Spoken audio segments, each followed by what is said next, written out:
Today we're going to be ranking all the songs from least awesome to most awesome on Bayside's fourth album, Shudder. How's it going, everyone? My name is Brad, and I started this channel because I had nobody left around me to talk music about. I love to talk punk, pop punk, emo, alternative metal, and basically anything that rocks. This is video number 5 in this ranking series, so if you don't know what's going on by now, click the link above to catch up. Be sure to watch all the way to the end to see what songs make it into the final Bayside all-time greatest song showdown. Before I get started, I just need to say that this album and I have a long love affair. No Bayside album means more to me and hit me harder in the soul than Shudder did. So I'm a bit biased, but here we go. For number 12 and number 11, I have Howard and Demons. The first thing I want to point out about Shudder is that it marks the end of a certain production style. I don't know if they had a bigger budget after this or if music production was just changing at the time, but these albums from here to the end of the series have like a thinner sound compared to Killing Time and what comes after. Demons has a really cool chorus and a cool breakdown and a bridge, and I really like the second verse on it. Howard, never cared for at all, really, though it gets a slight nod because of how much better it sounded on the acoustic album that they put out a couple years ago. I bumped Demons above Howard at the last second because it just seems like they actually tried on Demons, whereas Howard... Number 10, I have A Call to Arms. A Call to Arms sounds like it could be from the band The Living End. If you don't know them, check them out. This has a really cool swingy vibe to it and an insanely nice solo. A really fun rockabilly song. I love Shudder, and I don't really skip any of these songs when I listen, except for Howard. Number 9, I have MOCEANU. MOCEANU. I don't know how to say that. This song is underrated, and it's underrated for good reason. It's all acoustic and sits at the end of this album, and to me, it acts like an outro. I just spent the last 35 minutes getting whiplash from banging my head and sending myself to the chiropractor, and then MOCEANU happens. I really never gave this one proper due until I started digging deeper to do these notes. I had it 12th at first, and then it pushed its way to 9th. It's a nice little ditty. For number 8, I don't have a number 8, actually. I have a 7.5. For number 7.5, I have Fun Storming the Castle. Here's the deal. When I was writing these notes, I woke up the next morning, and the song just would not leave my head. So it's not good enough to pass the next song on the list, but it deserves slightly more recognition than I originally planned to give it. I really like the verses on this one, but the song kind of seems like it tends to get lost in the track list a little bit. It kind of blends in. The main thing I always look forward to on here is the little lead lick that shows up at the start of the song and after the choruses. Really cool hi-hat work in the second verse. And what keeps this song from slipping and kind of kept it in that 7.5 slot, the cheater slot that I put in there, is a really rousing, like, not spoken word, but screamed word part in which Anthony is shouting, "The revolution will be marketed, we'll all just be pawns in the matter." Check it out. For number 7, we have No One Understands. No One Understands is a satisfying sing-along jam that I have always loved.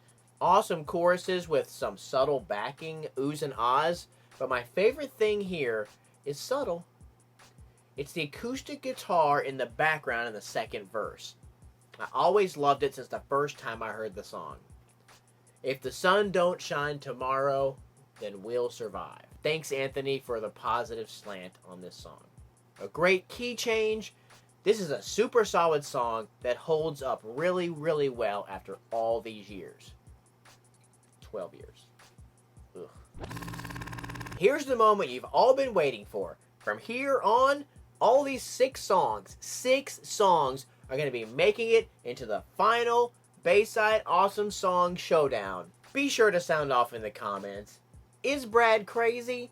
Do you agree with this list so far? Do you agree with what's about to happen? I genuinely want to hear your thoughts. I'm really excited for the next 6 songs. Number 6, I Think I'll Be Okay.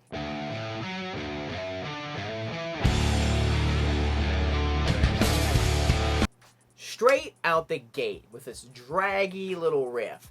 I really don't understand why this song doesn't get its proper love. It has everything that a poppy Bayside song requires and even more.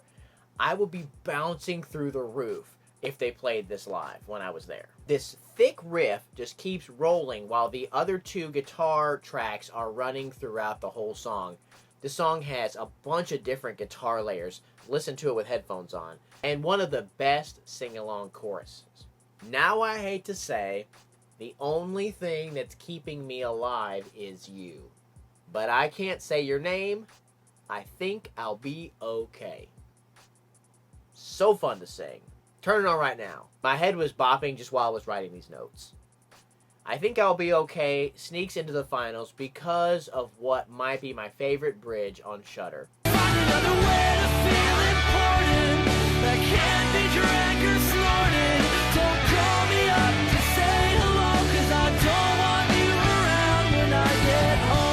This is a perfect pop punk song. Number 5, I have ROCHAMBO, Rock, Paper, Scissors. I mentioned in my video ranking the songs on Vacancy, which you can see those rankings up here, that Rumspringa would be a sequel to ROCHAMBO from Shudder, and here we are. This is Bayside going full punk again, and it makes me want to go crush some skulls in the mosh pit. I really have no clue what this song is about, but I do know that it seems like we are fighting to be more than who we are. Certainly resonates with me, and probably many others. The second verse has some really nice oohs and ahs. I love the little ride bell ding in the pre-chorus. Yes, I noticed it, guys. Then what happens next might just be the peak of Shudder. A face-demolishing solo that makes me weep blood every time I have heard it for the last 12 years. Number 4, I have Ghost of St. Valentine. There is no love, just appetite, and its consequences keep you up at night. I remember when I bought this album just to have some road music when I was traveling back and forth from Tucson, Arizona to Phoenix, Arizona to train for a new job. And hearing this album basically on a loop for like 4 weeks, and specifically this song just hit me. When I hear this song, it just takes me straight back. It comes right at you with a quick little lead part and straight into some kind of bummer lyrics. But this pre-chorus, I'd rather face the gallows 'cause nothing matters. I'll just change my name. St. Valentine has so many guitar parts happening at one time. Just put headphones on and listen to the chorus. This is a near perfect song that has a fun little soft bouncy part with bass and snare rim shots before punching you in the face with I am a slave to this, I am a masochist, in the most upbeat way you can possibly deliver those lines. At number 3, I have Boy.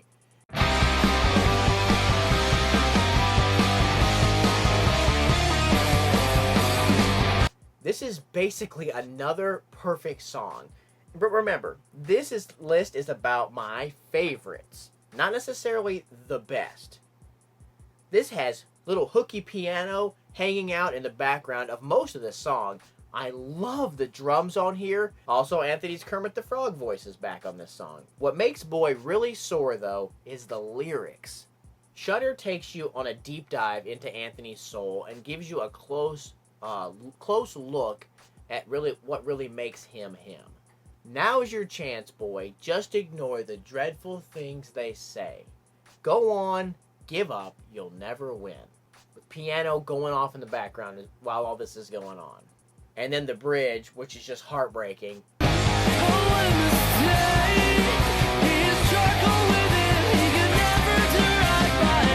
Gang vocals and goosebumps every single time.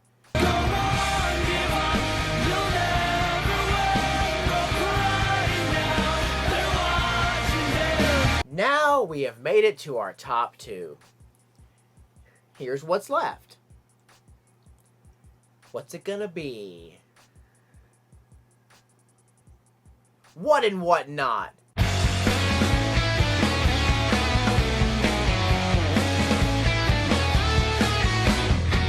What a groove, man! Such a cool lead lick, and the drums, the drummer is just going to town on those crash cymbals. The song is actually a short and simple jam. If possible, that's why I've always loved it so much. Plus the super deep lyrics. Fate doesn't care about plans. You never knew life was a rubber band. The harder that you pull, the more it snaps back, the more it hurts. So nice.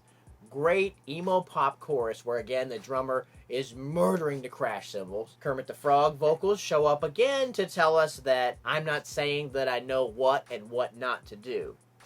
Nice bridge, and then it's over. A great sing-along that doesn't overstay its welcome.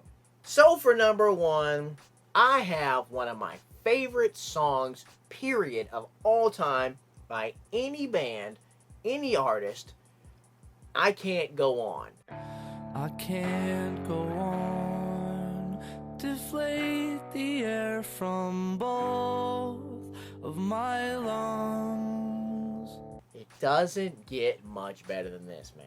A total deep dive into Anthony's soul. I'm letting you know now that this song is going to compete in the finals for the best Bayside song ever. And somehow this is a deep cut. I can't even find a record of them playing this song live with a full plugged-in band ever, anywhere on the internet. I cannot find it. Open up the lyrics to this song when you listen to it and just read through this on your own. I don't even know where to start. I would just quote the whole entire song. Each chorus is slightly different from the next, either in length or in vocal inflection.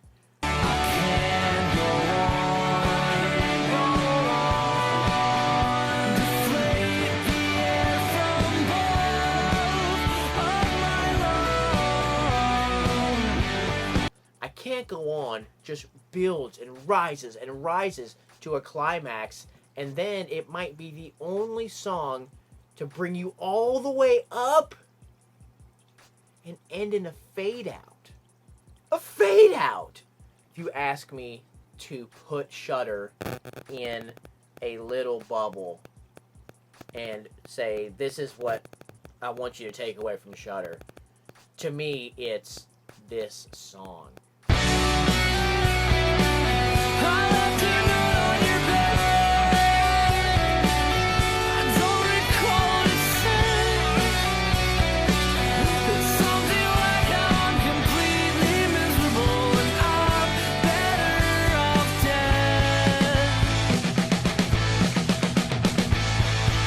Deflate the air from both my lungs. Dude, I am such a fanboy for Bayside, and especially for Shudder. And I'm not even ashamed. And there you go. That is my ranking for Bayside's 4th album, 2008's Shudder. But remember, have fun, and whatever you do, don't be normal.